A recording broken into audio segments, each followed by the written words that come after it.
बिस्मिल्लाहिर्रहमानिर्रहीम एंड अस्सलाम वालेकुम एवरीवन। कैसे हैं आप सब? ठीक है। अल्लाह पाक आपको खुश रखे, आबाद रखे, ऐसे ही हंसता मुस्कुराता रखे। My name is Ifa Jahan. Welcome back to my YouTube channel learning with Ifa Jahan. So today the topic of our discussion is again the continuity of the previous topic and that is some common diseases related to nutrition. आज हमने basically nutrition related third disease discuss करनी है, that is obesity, मतलब मोटापा। आज हमने मोटापे के बारे में डिस्कस करना है, ठीक है। आप स्क्रीन पे स्केच देख लें ताकि आपको आइडिया हो जाए कि ये जो हमारा चैप्टर है, इसका जो लास्ट पोर्शन है डिजीज से रिलेटेड, उसकी आज हमने थर्ड डिजीज डिस्कस करनी है, दैट इज ओबेसिटी, ठीक है। सो ऑनवर्ड इंशाल्लाह वन बाय वन हम अपने लेक्चर्स में इसको डिस्कस भी करते जाएंगे, फिर हमारा ये चैप्टर जो है वो खत्म हो जाएगा। आज हमने ओबेसिटी को डिस्कस करना है। ये जो आपको तस्वीर नजर आ रही है, ये जो अंकल जी आपको नजर आ रहे हैं जिनका पेट बाहर निकला हुआ है, जिनकी तोंद बाहर निकली है, आपको उनसे अंदाजा हो गया होगा कि हम मोटापे को पढ़ने जा रहे हैं। हम देखेंगे कि मोटापा क्यों होता है, उसकी वजूहात, उनके सिम्टम्स, और फिर लास्ट में हम कुछ ऐसी प्रिकॉशंस देखेंगे कि कैसे हम जो है वो कैसे हेल्दी लाइफस्टाइल को अपना के इस मोटापे जैसी बीमारी से जान छुड़वा सकते हैं, ठीक है। तो आज जो है वो मैं ना सिर्फ टीचर बल्कि न्यूट्रिशनिस्ट मान के आपको प्रॉपर एक ऐसा लाइफस्टाइल बताने जा रही हूँ, डाइट बताने जा रही हूँ, जिससे जो है वो आप फिट रह सकते हैं, हेल्दी लाइफ से रह सकते हैं, ठीक है। मोटा नहीं हो सकते आप कभी भी, ठीक है। चलो जी, बहुत मजा आने वाला है। स्टार्ट करते हैं हम इस बीमारी से जिसका नाम है ओबेसिटी। ओबेसिटी बेसिकली कहते हैं मोटापा। अगर एक बंदे के ऊपर बहुत ज्यादा फैट चढ़ा है, बहुत ज्यादा चर्बी चढ़ी है, तो हम कहते हैं कि ये बंदा मोटा है, मतलब उसको ओबेसिटी, मतलब ओके अगर उसके पास अब नॉर्मल अमाउंट में फैट्स है उसकी बॉडी पे, इसका मतलब वो बंदा मोटा है। अब हमने वजूहात डिस्कस करनी है, कॉजेज क्या है। किसी भी बीमारी के कॉजेज को हम इटियोलॉजी भी बोलते हैं।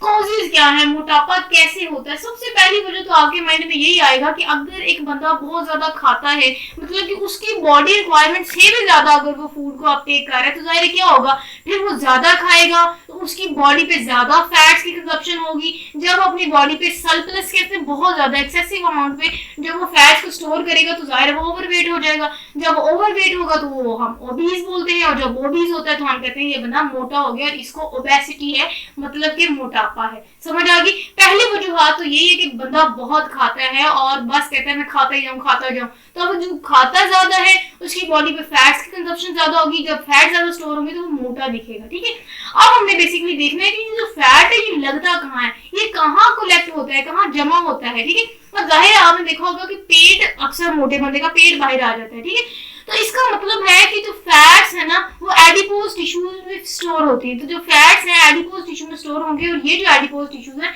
ये एब्डोमेन, पेट वाले रीजन में हमें देखने को मिलते हैं। उसके अलावा किडनी के अराउंड हमें देखने को मिलते हैं। उसके अलावा ये अंडर द स्किन हमें नजर आते हैं। तो अंडर द स्किन कहीं भी जब ये एडिपोज टिश्यूज या मतलब ऐसे टिश्यूज जहाँ बहुत ज्यादा अमाउंट में फैट स्टोर है, तो जाहिर वो बंदा मोटा नहीं लगेगा। जब एक मोटी चर्बी चढ़ जाएगी हमारे पेट पे, हमारी किडनी के इर्द गिर्द, हमारी अंडर स्किन, तमाम हर जगह, तो वो बंदा जाहिर है ओबीस कहलाएगा और वो मोटापा कहलाएगा, और उसको हम ओबेसिटी बोलते हैं। समझ आ गई। अब होता कैसे है, हमने कह दिया कि ये जो है ना ये एब्डोमेन रीजन में, स्किन के अंडर, हमारी किडनी के इर्द गिर्द स्टोर होते हैं। ऐसा है कि ये जो ड्रॉप्स है ना फैट्स के, ये फैट ड्रॉप्स जो है वो सेल के साइटोप्लाज्म में आके कलेक्ट होना शुरू हो जाते हैं, एक्यूमुलेट होना शुरू हो जाते हैं, ठीक है। जैसे ही ये सेल के साइटोप्लाज्म में ये फैट स्टोर होना शुरू हो जाते हैं, ये कलेक्ट होना शुरू हो जाते हैं, ये एक्यूमुलेट होना शुरू हो जाते हैं, तो होता क्या, वहां जाने के बाद ये साइज में इंक्रीज करते हैं। वो जो ड्रॉप है ना फैट का, वो सारी साइज में इंक्रीज करेगा। ना सिर्फ साइज में इंक्रीज करेगा बल्कि वो सेल में जाके नंबर में भी इंक्रीज करेगा। तो जब छोटे छोटे ड्रॉप्स ऑफ फैट जब मिलेंगे तो वो बड़ा ग्लोब्यूल बनाएंगे। क्या बनाएंगे, वो सेल के अंदर जाके बड़ा ग्लोब्यूल बनाएंगे, और सेल का जो स्ट्रक्चर है उसको भी डिस्टर्ब करेंगे। उसको कैसे डिस्टर्ब करेंगे, अमूमन तौर पे आपको पता है जो सेल का न्यूक्लियस होता है वो सेंटर में मौजूद होता है, और इर्द गिर्द जो है वो साइटोप्लाज्म फ्लोट कर रहा होता है। लेकिन ऐसी कंडीशन में जो बंदा मोटा होता है उसके सेल में अगर जाके फैट्स की एक्यूमुलेशन होना शुरू हो जाती है, फैट जमा होना शुरू हो जाता है, तो होता ये है कि उनके सेल्स में ना ये छोटे छोटे फैट्स के जो ड्रॉप्स हैं ये मिलते हैं, बड़ा ग्लोब्यूल बनता है। जब सेल में ये साइज में भी इंक्रीज कर रहे हैं, नंबर में भी इंक्रीज कर रहे हैं, तो ये सेल स्ट्रक्चर ऐसे डिस्टर्ब करेंगे कि जो उनका न्यूक्लियस है, जो कि अमूमन तौर पे नॉर्मली तो सेंटर में होना चाहिए, ये एक साइड में चले जाता है, ठीक है। क्योंकि साइज में बड़ा सारा ग्लोब्यूल इनके सेंटर में आ जाता है, तो ये जो न्यूक्लियस है उसको भी साइड में पुश कर देता है। उसके साथ साथ ये जो साइटोप्लाज्म है उसको भी साइड में पुश कर देता है, ठीक है। तो क्या होता है, खुद ये मिडल वाली जगह ले लेता है, ठीक है। अब क्या होगा, सेल में बहुत ज्यादा ग्लोब्यूल बनने लग गए, सेल का साइज बड़ा हो जाता है, और ऑटोमेटिकली जब सेल के साइज बड़ा, हमारी बॉडी स्ट्रक्चर ही सेल से मिलकर बना है, तो आपको पता है ऑटोमेटिकली वो बंदा मोटा दिखेगा, क्योंकि उसके सेल के अंदर मोटे मोटे ग्लोब्यूल जमा हो जाएंगे, तो वो ऑटोमेटिकली फिर मोटा दिखने लग जाता है। अब यहाँ एडिपोज टिश्यू के बारे में बताया, कहते हैं कि जब बहुत ज्यादा ग्रुप ऑफ फैट सेल्स मौजूद होते हैं, तो वो काफी सारे सेल, जो आपको पता है ऑटोमेटिकली कि काफी सारे सेल जो है मिलकर टिश्यू बनाते हैं। अब स्पेसिफिकली अगर हम एडिपोज टिश्यू की बात कर रहे हैं, तो कहते हैं कि काफी सारे जब फैट सेल्स का ग्रुप मिलता है तो वो एडिपोज टिश्यू बनाता है, और वहां कहाँ जाके अक्यूमुलेट होता है, जमा होता है, वो हमने देख लिया कहाँ कहाँ जमा होगा, जिसकी वजह से बंदा जो है वो मोटा दिखता है। अब हमने ना कुछ हार्मोन का इफेक्ट डिस्कस करना है। अब ये जरूरी नहीं है कि बंदा बहुत ज्यादा खाए तभी मोटा होता है। आपने कुछ ऐसी कंडीशन देखी होगी कि बंदा कहता है यार मैं तो पानी भी पीता हूँ तो मुझे अंदर जाके घी लग रहा होता है, भाई मैं तो पता नहीं हवा भी खाता हूँ तो मुझे जाके अंदर वो चर्बी बन जाती है। ऐसा है कि कुछ लोग ऐसे होते हैं जो बहुत कम खाते हैं लेकिन फिर भी ऐसे मोटे होते हैं। अच्छा, कुछ ऐसे लोग होते हैं जो कि इतना खाते हैं लेकिन कहते हैं यार तू कितना खाता है, तुझे लगता क्यों नहीं है? वो इसीलिए क्योंकि कुछ लोग जो है वो इतना खाते हैं उनको लगता नहीं है, कुछ लोग जो है वो इतना कम खाते हैं लेकिन उनको बहुत लगता है। तो ये जो है ये हार्मोन के डिस्टर्बेंस की वजह से हो रहा होता है, ठीक है। सो कुछ ऐसे लोग होते हैं जो हमें नजर नहीं आते कि वो बहुत खाते हैं लेकिन वो मोटे हो जाते हैं, ठीक है। अच्छा जी, ऐसा है कि ये थोड़ा बहुत हार्मोनल डिस्टर्बेंस की वजह से होता है। उसके साथ साथ ये जो है ना ये हेरिडिटी भी आप कह सकते हैं, मोटापा जो है वो विरासती तौर पे भी ट्रांसफर होता है। अच्छा, ऐसा है कि मैं एक पर्सनली फ्रेंड को जानती थी जो बिल्कुल कम खाती थी, इवन मैं उससे डबल खा रही थी और मुझे नहीं लग रहा था, और वो बहुत कम खाती थी, डर डर के खाती थी। मैं कहती थी तुम सूंघती हो, तुम खाने को खाती नहीं, तो कहती मैं सूंघती नहीं हूँ तो मुझे लगता है। इसका मतलब ऐसा था कि उसको विरासती तौर पर जो है वो मोटापा मिला था। उसकी फैमिली में बहुत ज्यादा लोग पीछे से मोटे थे, तो विरासती तौर पर उसकी मदर हेल्दी थी, उसके मामू हेल्दी थे, तो वो नस्ल दर नस्ल जो है वो मोटापा भी ट्रांसफर होता है। यस, ये ऐसी बीमारी है जो नस्ल दर नस्ल भी ट्रांसफर हो सकती है। अगर बच्चा नहीं खाता, बहुत ज्यादा भी नहीं खा रहा, तो उसकी विरासती तौर पर उसकी बॉडी में कुछ ऐसे हार्मोन्स का डिस्टर्बेंस आ जाता है जिसकी वजह से वो मोटे हो जाते हैं। तो ये आपको हार्मोनल डिस्टर्बेंस समझ आ गई कि इफेक्ट ऑफ हार्मोन्स भी होता है हमारे मोटापे पे। अच्छा जी, नेक्स्ट हमने डिस्कस करना है कॉन्सिक्वेंसेस ऑफ ओबेसिटी। अगर एक बंदा मोटा है उसको क्या क्या चीजें जो है वो उसके बॉडी पे क्या असरात होते हैं, उसको क्या नतीजे भुगतना पड़ता है अगर एक बंदा मोटा है, ये मैं बताऊंगी।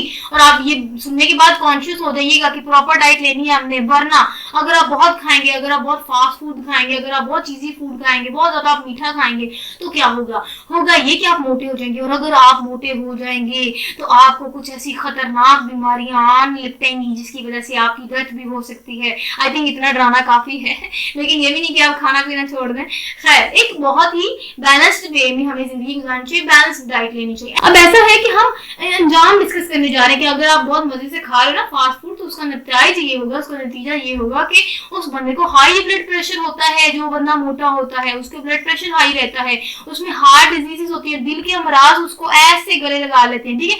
डायबिटीज मेलाइटिस तो उसका दोस्त बन जाता है। जो बंदा मोटा है वो कहता है कि मैं तो बस तुझे आके यूं लिपट गया हूँ, तेरी जोड़ों में बैठ गया हूँ।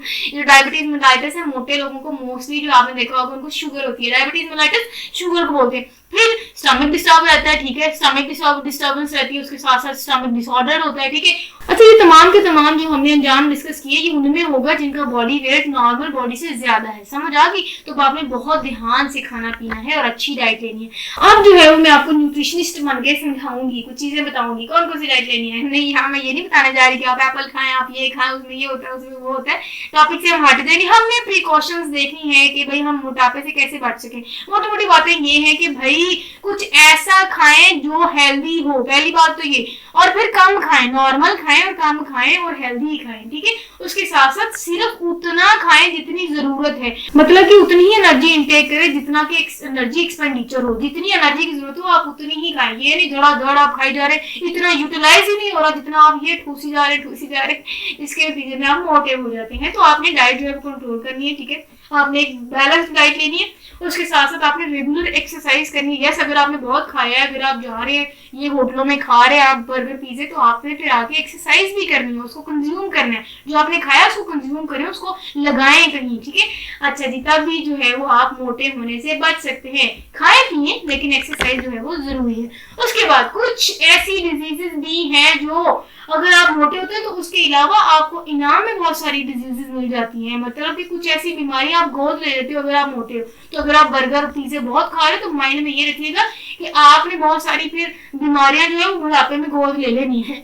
अच्छा जी, कौन कौन सी ऐसी बीमारियां वो हम देख लेते हैं। कैसे हैं कि अगर आप बंदा बहुत ज्यादा मोटा है, मैंने आपको पीछे बताया कि शुगर तो उसको ऐसे है जैसे उसका चोली दामन का साथ है, शुगर मस्ट होती है जो बंदा मोटा होता है, चांसेस बहुत ज्यादा होते हैं। डायबिटीज मेलाइटिस, ठीक है, कार्डियोवास्कुलर डिसऑर्डर्स, जो उनको दिल के अमराज हैं वो बहुत सारे, स्ट्रोक हो जाते हैं, ठीक है, बहुत ज्यादा लोगों को हार्ट अटैक होता है जो बंदा मोटा होता है, ठीक है। उसके अलावा भी काफी, अभी रुक जाए ये काफी नहीं, इसके अलावा भी बहुत ज्यादा, अब मुझे लगता है कुछ लोग तो डर के रोटी नहीं खाएंगे, ऐसा नहीं है, जो बहुत ज्यादा खाते हैं और गलत खाते हैं, मतलब कि प्रॉपर हेल्थी डाइट नहीं लेते, उनमें और भी बीमारी होती है, जैसा कि एंजीना। एंजीना कहते हैं चेस्ट पेन को, ठीक है, चेस्ट पेन होता है, हार्ट फेलियर के चांसेस ज्यादा, जो बंदा मोटा होता है उसको हार्ट फेलियर के चांसेस ज्यादा, एनीमिया कंडीशन, मतलब जिसमें रेड ब्लड सेल का नंबर कम हो जाता है, हीमोग्लोबिन का नंबर कम हो जाता है। अगर हीमोग्लोबिन कम होगी, रेड ब्लड सेल कम होंगे, ऑक्सीजन जो है सेल तक कम जाती है, तब भी बहुत ज्यादा जो है वो सीरियस अटैक हो सकता है आपको, तो ये एनीमिया हो सकता है। उसके बाद आर्थराइटिस, जिसमें हम कह सकते हैं ज्वाइंट इन्फ्लेमेशन हो जाती है, जोड़ों का दर्द, अक्सर जो बंदा हेल्दी होता है बहुत ज्यादा मोटा होता है उसको जोड़ों बड़े दर्द करते हैं, जोड़ों की अंदर इन्फ्लेमेशन हो जाती है जिसकी वजह से आर्थराइटिस बीमारी हो सकती है, ठीक है। तो नेक्स्ट एक और खतरनाक, अभी और डरा रहे हैं, लास्ट बात ये लिखी हुई है कि ओबेसिटी शॉर्टन्स लाइफ एक्सपेक्टेंसी। अगर आप मोटे हैं तो आपकी जो जिंदगी है वो कम हो जाती है, यस, आप बहुत जल्दी मर सकते हैं। यहाँ से आपने माइंड में बिठा लेना है कि भाई बहुत हेल्दी डाइट लेनी है। अगर आप बहुत ज्यादा मोटे हैं तो हमें ये सारी बीमारियां, बल्कि हमारी जिंदगी भी कम हो जाती है, इतनी बीमारियां घेर लेती हैं कि अल्टीमेटली डेथ हो जाती है। तो ये जितनी भी डिजीजेज हैं ये जान लेना। आई होप आपको बहुत मजा आया होगा ओबेसिटी को पढ़ने में, हमने इसकी कॉजेज, सिम्टम्स और इसकी प्रिवेंशन देखी। आई होप आपको समझ आई होगी। इस रिलेटेड मजीद भी अगर आपने पूछना हो कमेंट सेक्शन में जरूर पूछिएगा, और अगर आपको बहुत अच्छे से समझ आई हो, फीडबैक देने से आपने बिल्कुल गुरेज नहीं करना, ताकि मुझे मजीद बूस्टअप मिले, मैं मजीद एनर्जेटिक हूँ और आपके लिए फिर फर्दर जो है वो मजीद लेक्चर्स लेके आऊँ। नेक्स्ट जो है इंशाल्लाह हमने नेक्स्ट डिजीज डिस्कस करनी है, दैट इज एनोरेक्सिया नर्वोसा। ये भी बहुत इंटरेस्टिंग डिजीज है, बड़ा मजा आएगा आपको। टिल देन अपना बहुत सारा ख्याल रखिएगा, stay connected and Allah Hafiz.